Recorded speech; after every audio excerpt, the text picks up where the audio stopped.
And thanks for dropping in on the Mountain West Network studio. Ted Sundquist and Jesse Kurtz getting you ready for the Mountain West football weekend. West Division, 4 teams in the West Division will take the field here this weekend on Saturday. Before we talk about the games, let's get you caught up on the standings in the Mountain West. Nevada right now pacing the field. The Wolfpack still undefeated at 2-0, have yet to play a conference game. None of the teams in the West Division have played a conference game. San Diego State at 1-1, as is San Jose State and UNLV. Hawaii and Fresno State still looking for their first win on the season. Let's talk about the Rebels. UNLV hosting Northern Illinois at Sam Boyd Stadium, 4 o'clock Pacific time. That will be broadcast by the Mountain West Network, powered by Campus Insiders. UNLV beat Northern Colorado, barely edged them 13-12. UNLV has yet to score a lot of points this season. Not unlike last year where they kind of were slow out of the gates. That third game of the season was pivotal for them. Is this the type of game that could be pivotal for them this season after being a little bit sluggish out of the gates? Yeah, and what I think they need to do is concentrate on a couple things to get better. And first off, that's turnover margin. In 2013, the Rebels were third in the Mountain West in this category, but through the first 2 weeks, they produced only 1 takeaway, and they've coughed at the ball 5 times.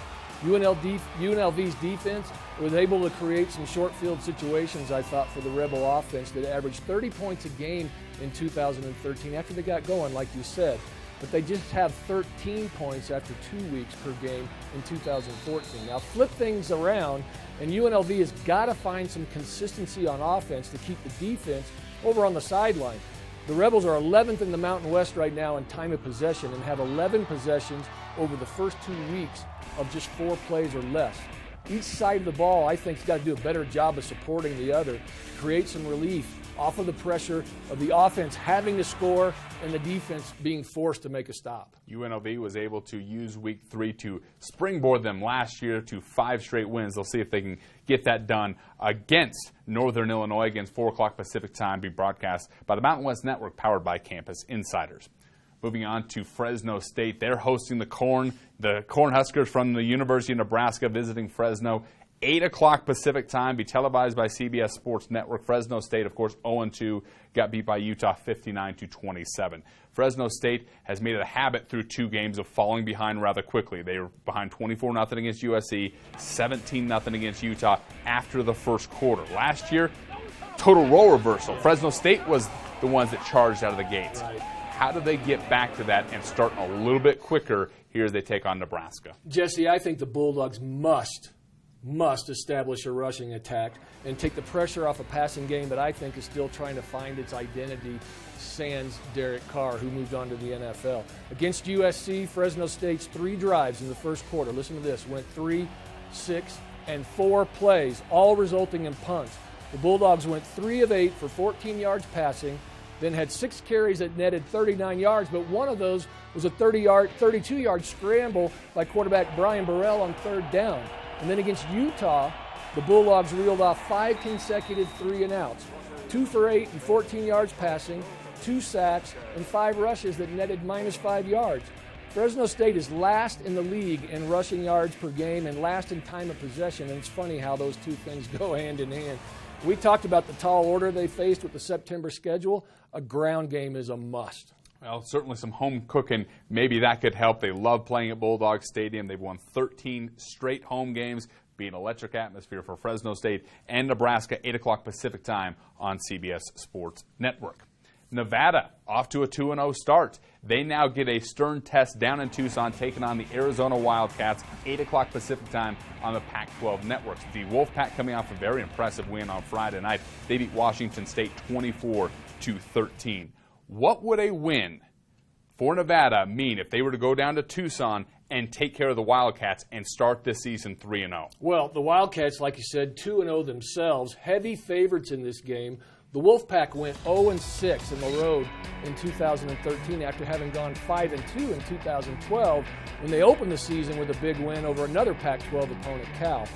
4 of the next 6 are away from McKay Stadium for Brian Polian's club, with trips to number 25 BYU, and the always difficult island hop over to Hawaii is in the mix as well.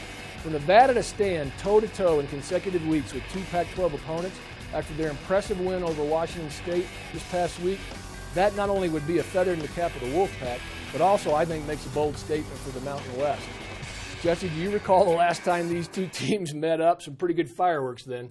I was there, and it was a very disappointing end for Nevada. Had a 2-score lead at the Gildan, New Mexico Bowl, an onside kick, and some shenanigans later, and Nevada was beat. They all told me, Brock Hecking and Cody Fajardo said, they want a little bit of revenge because they let one slip away in the Gildan, New Mexico Bowl. The rematch will take place in Tucson between Nevada and Arizona, 8 o'clock Pacific time, be televised by the Pac-12 networks. Final West team in action this weekend, Northern Iowa taking on Hawaii, 6 o'clock Hawaii time, Oceanic time. Warner will have your TV coverage on the island. The Mountain West Network will stream that game live if you live on the mainland. Hawaii 0-2, they lost to Oregon State. Another close one, an 8-point game, 38-30. Gets even worse to add injury to insult. Hawaii has lost Joey Iosefa, their starting running back, for 4 to 6 weeks with what is reported as an ankle injury. How big of a blow is this to the Rainbow Warriors? Because Joey Iosefa was a workhorse. He was the heart and soul of the offense, and they'll be without him at least near term going forward. Yeah, Iosefa led the Rainbow Warriors over the last 2 seasons in rushing. Actually led the past 3 seasons twice in rushing, and currently he sits atop the stats with 197 yards and 4 touchdowns over the first 2 games. So you see what he means to that Rainbow Warrior offense. This was really the last thing Norm Chow needed after 2 very hard-fought losses to quality Pac-12 opponents. Iosefa was averaging close to 5 yards a carry on first down, and I thought putting the Bows offense in some manageable situations, taking a little bit of pressure off of that sophomore quarterback, Ikaika Woolsey.